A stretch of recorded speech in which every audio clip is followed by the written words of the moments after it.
King Hecaton, sovereign of the storm giants and the unshaken heart of Maelstrom, was more than a ruler.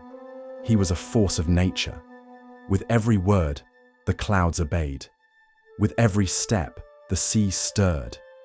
His reign was one of majesty and conviction, where the primal forces of the world bent not to tyranny, but to wisdom and will. He had once stood against chaos itself to restore balance among the giants, quelling ancient rivalries and stabilizing the ordning. Under his watchful gaze, the storm giants prospered in silent dignity beneath the ocean's depths and atop the mountain clouds. But no king, however mighty, is beyond the reach of betrayal. Hecaton's downfall began not on a battlefield, but in whispers, subtle manipulations orchestrated by the cult of the dragon. They aligned themselves with a cabal of chromatic dragons, each a herald of Tiamat, the five-headed queen of evil, and worked dark rituals in secret. One storm-lashed evening, when Hecaton was drawn away from his court under the guise of diplomacy, they struck. Magic born of Tiamat's essence overwhelmed him. Even his colossal might could not withstand the layered sorcery and coordinated assault. In a clash of shrieking winds and searing dragon flame, the Storm King was slain, not in glory, but in silence. The cult of the dragon took his lifeless form, an artifact of both terror and power, and spirited it away. But they held their prize, for only a brief time. In the blood-soaked wilds east of the Inner Sea, emissaries of Thay descended upon them. The Red Wizards, with merciless precision, slaughtered the cultists and took possession of the king's body. For Zastam, arch-necromancer and ruler of Thay, a dead storm giant king was not only a corpse, it was a symbol, a weapon, and a threat to be reshaped into service. Hecaton's body was transported through the parched lands of Thay, carried on iron-bound wagons drawn by bone-clad slaves. When they arrived in El Tabar, he was put on public display, paraded like a vanquished god, his immense frame bound in arcane chains, his once regal visage now a vacant mask. Citizens and soldiers alike looked on in horror, awe, or grim satisfaction as their undead overlords demonstrated the fate of even the mightiest foes. Then came the transformation.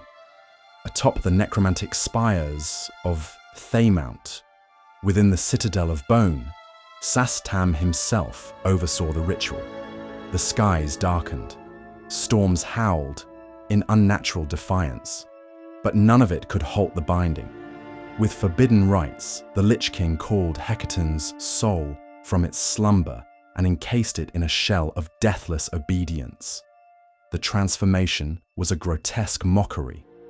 From a king of tempests to a death knight of thunderous wrath, armored in black steel, veined with crackling blue energy, his eyes twin storms of malice and pain. But the Wormskull throne, the ancient seat of storm giant rule, remained unclaimed. In Hecaton's absence, the burden of leadership fell upon Princess Sarissa, his youngest daughter. While her sisters fumed or schemed, Sarissa stood alone at the heart of Maelstrom, cloaked in uncertainty, but unbowed. She turned away from the counsel of those who told her to secure her own claim to the throne, and instead sought the truth of her father's disappearance. Through agents, visions, and her own quiet cunning, she pieced together fragments of the story, dragons, cults, magic, and began the hunt. Yet while she searched, the undead echo of her father was not idle. Now a death knight, bound by necromantic compulsion, Hecaton moved through the shadows of the realms, gathering followers. From the haunted cliffs of the Villon Reach to the ashes of broken cities, he called to those touched by undeath, by shadow, and by loss. They became the Ebon Wings, a cabal of mercenaries and cultists sworn to his dreadful will. With them, Hecaton cut a path of calculated destruction and eventually located the Wormskull throne itself, hidden in the Tower of Skulls, deep within the shattered ruins of Ormath in the Shining Plains. When he seized it once more, the land shuddered. The throne recognized its king, but it could not speak to his soul. What ruled now was not the Storm King of old, but a death-bound giant cloaked in memory and rage, ruling not with love or wisdom, but with silence and wrath. And still, Sarissa searched. The world did not stand idle in the face of deathless tyranny. Though Hecaton had reclaimed the Wormskull throne with undead hands, the shadows surrounding his return grew darker still. His movements, calculated, precise, driven by necromantic purpose, led him across Faerun, and at last to a fortress buried within the Thunder Peaks. In a hidden sanctum, surrounded by jagged cliffs and howling winds, the Red Wizards enacted a ritual of unthinkable consequence. Beneath crimson runes etched into stone, they sought to awaken Shargraila, the first Dracolich, an ancient terror that had once shattered kingdoms and turned gods to silence. Bones as large as towers rested in a vast circle of soul-forged chains, waiting for breath to return. Hecaton, still bound to Sastam's will, was a grim sentinel over the right. He watched with hollow eyes, his storm-forged blade at his side, ready to strike down any who would dare interfere. But interference came, not from the armies of giants, nor the High Lords of Faerun, but from a small band of mortals. Warriors of courage, misfits of destiny, they arrived as whispers against the wind. At the head of the group was Magnor Mountain Tamer, a Goliath whose strength had once sundered a fire giant's crown. Towering and resolute, he bore the pain of his own fallen kin and wielded it like a warhammer. Beside him stood Jinzix, a gnome artificer of boundless energy and impossible genius, whose mechanical contraptions spun with wonder and fire. Others followed, rogues of shadow, clerics of distant gods, and a sorcerer whose veins pulsed with forgotten dragon blood. The battle within the Thunder Peaks was one of sword and spell sequestered with faith against fate. As the Red Wizards chanted, power built like a storm waiting to break. Shargraila's corpse stirred, its skeletal jaws twitching in anticipation. Hecaton, called to defend the right, met the adventurers in terrible combat. Lightning clashed with fire, steel rang against bone. Magna met Hecaton's blade with a roar of fury, his mighty arms pushing back the tide of Undeath. Jinzix, ducking between swings, disrupted the ritual with a device that exploded with radiant force, scattering the Red Wizards like leaves in a hurricane. In the end, the adventurers prevailed. The ritual circle shattered. Shargraila's bones collapsed into inert ruin. And there, amid the broken runes and ash-covered stone, they faced the Death Knight once more. Hecaton fought to the end, not as a villain, but as a soul entrapped, driven by commands he could not disobey. When the final blow landed, it was with no joy. His immense body crumpled to the earth, a fallen mountain beneath a storm-torn sky. But death did not release him. Hecaton's soul, long torn from peace, did not rise to Stormhold. It fell, dragged downward into the tormented pit known only to devils and the damned. Within Koshchi's Maw, a festering wound in Avernus, the first layer of the 9 hells, the Storm King was imprisoned. There, his spirit endured endless suffering at the claws of Durakles, a pit fiend whose cruelty was matched only by his zeal for torment. Bound in infernal chains of molten iron, Hecaton was lashed, burned, and broken, day after day, for what felt like centuries. But what truly tormented him was not the pain, it was the memory. Memory of failure, of letting his kingdom fall, of raising his blade not in justice, but in unthinking servitude to Zastam. The guilt became a storm without end, a whirlpool that swallowed every spark of hope. Sarissa, learning of her father's true fate, did not weep. She acted. Once more, she called upon those who had brought him down. Magnor and Jinzix, scarred by their last battle, answered without hesitation. Together, they descended into Avernus, not with armies or angels, but with purpose and unyielding will. Guided by fiendish bargains, infernal maps, and prayers shouted into burning winds, they reached the moor. But to free a soul from such a place, one cannot rely on weapons alone. Through ancient magic and divine artifice, the adventurers delved not into Hecaton's prison, but into his mind, his shattered, storm-tossed soulscape. There, within a realm of memories distorted by torment, they wandered through echoes of his past. His coronation, the binding of the Ordning, his daughters playing in the halls of Maelstrom. And yet all was cloaked in shadow, twisted by sorrow. At last, they found him, Hecaton's true self, adrift in a maelstrom of regret and rage. His form was colossal but hunched, his voice reduced to a whisper amid a roaring sea of black. Around him swirled tendrils of fear and shame, whispering lies born of torment. The heroes approached not with force, but with truth.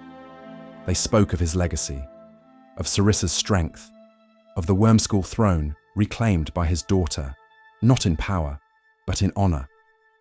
They told him he was not lost, not truly, that even the worst storm must break. And slowly, the winds within the Storm King's mind began to calm. For the first time in what seemed an eternity, he raised his eyes. The storm subsided. The sea became still. But as light returned to the storm, something else stirred in the dark. Without warning, the heroes were ripped from Hecaton's mindscape. Reality folded in upon itself, and the vision of hope was torn away. They awoke not in the moor, but in the citadel of Malshim, the seat of Asmodeus himself, deep within Nessus, the ninth and final layer of the 9 hells. And there, in chains wrought from reality itself, stood King Hecaton, his soul still claimed by the Lord of the 9. The citadel of Malshim was not built to be seen by mortal eyes. It was forged from the bones of cosmic lore, suspended above endless abysses, carved into the impossible geometry of Nessus, the deepest layer of the 9 hells. Towering black spires reached into a sky of crimson flame, and every hall echoed with the whispers of broken oaths. Here resided Asmodeus, Lord of the 9, Father of Lies, the prime architect of damnation. Here, too, was kept the soul of King Hecaton, chained in dominion, bound by infernal law. Magna and Jinzik, having fought through Devilspawn, bargained with lesser archdevils, and braved the hell winds of Avernus, now stood within the throne chamber of the supreme tyrant. Around them, the air crackled with ancient contracts and twisted fates. No place in all the planes was more dangerous, nor more absolute. And at the center of it all, bound upon a dais of burning obsidian, was Hecaton. He no longer resembled a death knight or a spectral memory. His form was spectral but immense, luminous yet dimmed, as though his soul still fought against its own fading. Chains of law and sin coiled around his limbs, written in infernal runes that pulsed like a heartbeat. He knelt, not in worship, but in ruin. Then came the voice. It did not echo, it replaced all sound. Storm King, even in death, you make fine currency. Asmodeus descended not as a beast or a tyrant, but as a beautiful lie, cloaked in elegance, crowned in fire, with eyes that reflected both mercy and malice. He walked the floor like a god among insects. Every step reshaped the ground. Every smile unraveled a truth. He turned his gaze upon the adventurers and spoke with the finality of a contract seal. You want his soul. Everything has a price. There was no sword that could be drawn, no clever contraption Yinzik could build, no brute strength Magna could muster. Not here, not in Malshim. And so they bargained. What Asmodeus offered was simple: an infernal contract, signed not in blood, but in intention. Their names that would ripple through time, were etched onto vellum drawn from angelic skin, sealed with quills of bone. The price? Their claim to Hecaton's soul would be honored, but each signer would carry a secret, whispered only once into their minds, a burden known only to themselves, a truth about their fate, their past, or their end. Something Asmodeus would own, always. And one day, he said, he would call upon it. And still, they signed. The moment the ink dried, a storm erupted within Malshim. Hecaton's chains shattered with a thunderclap that echoed through all 9 layers. The infernal runes burned away. His form rose, first uncertainly, then with mounting strength, as if the weight of centuries had been lifted. Where once his soul had been twisted by shame and torture, it now pulsed with the force of his former glory. He looked down at his rescuers, his eyes clear, his voice like distant thunder. "You have done what even the gods could not. You reminded me who I was." The walls of Malshim did not collapse, for they could not. But for a moment, they trembled. Asmodeus watched with his unreadable smile, already plotting where this story might next unfold. Hecaton turned upward, and lightning enveloped him. The air split with crackling sound, not of violence, but of liberation. And in a flash of silver-blue radiance, the soul of the Storm King rose, through Avernus, past the shattered remains of Koschitchi's Moor, past the blasted gates of the Hells themselves. He ascended to Stormhold, the resting place of giant kings, a realm above the skies, where winds spoke in prophecy and the mountains bowed in silence. There, upon a throne sculpted from the bones of fallen stars, Hecaton sat, not as ruler of Maelstrom, but as guardian of truth and memory. He spoke only once, and those who heard it would remember forever. Tragedy teaches, suffering shapes, but the storm that does not break you becomes the wind that carries others. His spirit became part of the eternal sky, and so ended the long tale of the Storm King, not in rage or in ruin, but in redemption. From the depths of undeath and damnation, through torment and self-loathing, he had risen. And in doing so, he reminded all who came after that even the darkest path may lead, by will, by courage, by love, back to the light.